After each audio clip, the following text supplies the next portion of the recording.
Okay, so there's two ways to Zargsarf in Planetside 2. The first one is going to be surrounding skill. You develop that skill by getting better at the game, so things like making sure you have the optimal loadout, you have the best settings, you're running around in infantry engagements doing the things which are most likely to get you success in 1v1 engagements. It's things like getting better aim. But there's also like a more darty way to Zargsarf, surrounding less skill and more to do with using mechanics and abusing them in order to get the highest kills per minute possible. Both do have the same end result, but they're just achieved via different ways. So I'm going to go over both in this video, although to be honest, my previous videos have been on the skill side.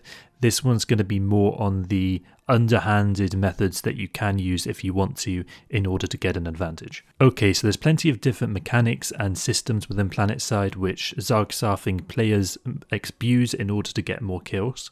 One of them is that they'll go to the off continent and they'll farm people whilst everyone else is doing the alert on the main continent. So all the tryhards are on that one, you're on the off continent farming all the new players. Usually in the middle of the map is where everyone will spawn, for example Nason's Defiance, and you can rack up a absolute unhealthy amount of kills, and that is one of the main ways that people do farm kills. For example, I once maintained a 5 kills per minute for 30 minutes straight just using an ant in the off continent with a cobalt, and you know, that kind of stuff is very simple to use and it's very effective. The same can definitely be said for the Banshee, which operates in a similar kind of way where you're trying to farm infantry and you're not really too involved with anything else. Keep in mind, in each of these vectors of gameplay, whether it's the Valkyries to get on bases quickly, which you can abuse, or you can abuse ESFs to get to bases quickly, or you can just use vehicles to farm the enemy. If you have the ASP skill to discount vehicles, as well as having the facility module discounts from war assets, in top of having the membership nanite boost, you can pull unlimited vehicles of whatever force multiplier you want to use.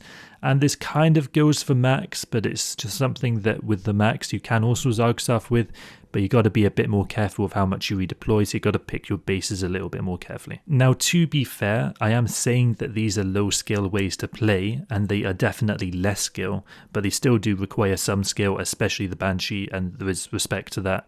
But for example, the Cobalt Ant doesn't really require much skill. You know, dropping from a Valkyrie over and over again and getting, you know, 3 or 4 kills, then dying, then repeating the process isn't very skill based, but it can get you a lot of kills. And also going on the off continent farming new players again isn't something that's super skill based, although you do still require skill to do it, just not as much as you may if you were just playing on the main continent or if you were just playing infantry. If you are going to be trying to abuse mechanics as much as possible, join combat's an obvious one that you want to be using. You want to be trying to use join combat whenever there's a 96 player fight in which the population is at 50% or below of your faction. If it's above 50%, it means that you're going to be less likely to get kills. The fight's probably going to die out pretty soon. So you have to kind of weigh it against that. Although there still can be some use cases where you would want to spawn in that kind of fight, it's something you generally would avoid. For people which do want to Zargsarf without a bunch of skill, they can also tower farm. You can do this by placing a spawn beacon on top of the tower, or you can just Valkyrie drop over there again and again and again. Both methods work. Or you can do them in combination. And basically you just farm the tower of people defending the base. If your faction is attacking the base, that's perfect, and the enemy is defending them, that's perfect. You don't want it to be the other way around. Basically you just farm people that are shooting out of the tower, and you can usually rack up a good 2.5 KPM doing that. So for example, if it's Amorish and there's a fight at the Ascent, and the fight somehow lasts like half an hour, which sometimes, to be fair, it will, you can, you know, get a crazy amount of kills, crazy amount of starts doing that. There is certain implants which people that Zargsarf generally will use, and they'll generally be Athlete and Assimilate. Battle Hardens kind of fell out of favour, especially in the last 2 years, because people found out that whilst it does reduce the screen shake, it doesn't actually reduce or increase your aim. It just visually looks different. This isn't something everyone's going to agree on, but for me, Center Shield's also pretty strong. just because, again, I like to abuse those less skill-based and more kind of cheesy tactics, revolving, dropping with Valkyries or dropping on tower bases.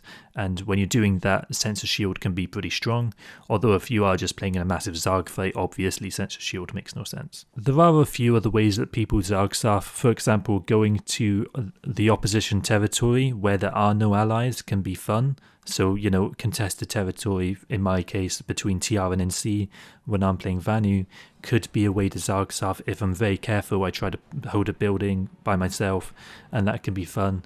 And likewise, trying to solo capture a base almost guarantees an opposition, and the first few people to join that fight usually are not the best of players.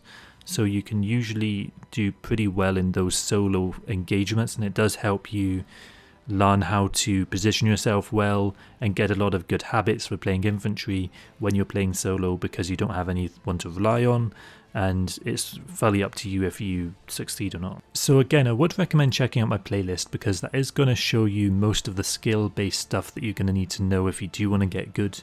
There is also a Twitch channel which I'm streaming to almost every day, although I do delete the VODs after I stream. So if you do want to see what I'm doing, you have to follow me. That's just how I run it, because I think it's a better way to be, especially with the cancel culture going on at the moment.